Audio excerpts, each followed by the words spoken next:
Nous allons aborder une mesure très importante de Marine Le Pen, c'est le fameux protectionnisme intelligent.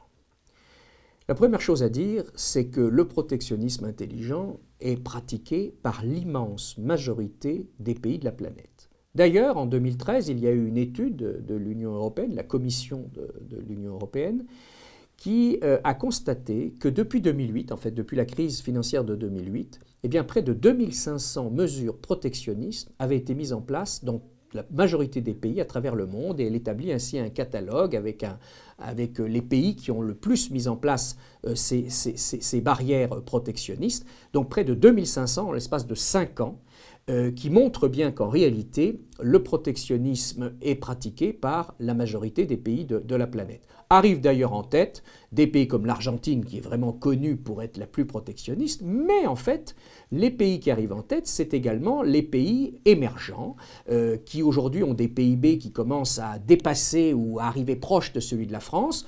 Bien sûr la Chine, qui a dépassé la France, mais également l'Inde, ce qu'on appelle le BRIC, c'est-à-dire le Brésil aussi, la Russie. Mais on s'aperçoit que les États-Unis ne sont pas en reste et que même si apparemment ils sont simplement 5e ou 6e en mesures protectionnistes, en réalité c'est probablement eux qui sont les plus protectionnistes, mais ils le font de manière très astucieuse par le biais de normes sanitaires, de normes environnementales ou même de normes professionnelles.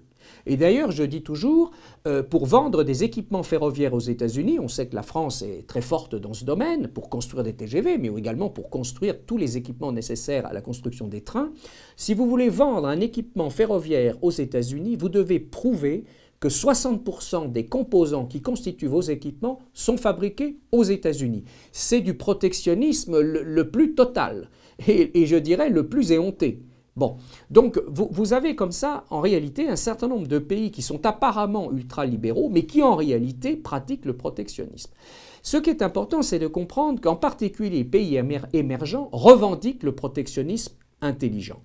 Et ils ont bien raison.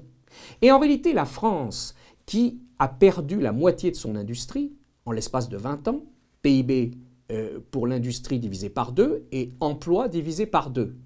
Eh bien, en fait, on pourrait dire que la France est un pays émergent en matière de réindustrialisation. Et donc, elle ne peut pas s'en sortir si, à côté de toutes les autres mesures favorisant la réindustrialisation, beaucoup de recherche, et nous avons une augmentation de 30% de la recherche qui est prévue par Marine Le Pen, une révolution en matière de formation professionnelle, des fonds d'investissement qui vont investir dans toutes les entreprises innovantes. Mais il faut à un moment donné un peu de protectionnisme intelligent, ciblé et limité, pour protéger les secteurs émergents. Parce que sinon, ils seront immanquablement tués par d'autres pays qui ont des secteurs plus développés dans ce domaine. Et donc, il faut bien comprendre que notre protectionnisme intelligent, il est ciblé dans le temps et par sous-filière. Et c'est le rôle de l'État stratège, en partenariat avec les branches professionnelles, d'identifier les produits qui, par sous-filière, doivent être protégés, encore une fois, de manière très ciblée et limitée dans le temps. D'ailleurs, notre protectionnisme intelligent ne correspond en gros qu'à quelques milliards de sommes de taxes par an. Il n'y a pas besoin de taxer beaucoup et de taxer beaucoup de produits. Il faut identifier ce qui est purement stratégique. Par exemple, les matériaux composites pour l'assemblage des produits de l'aéronautique. Par exemple, un certain nombre de composants électroniques pour défendre notre filière télécom, etc.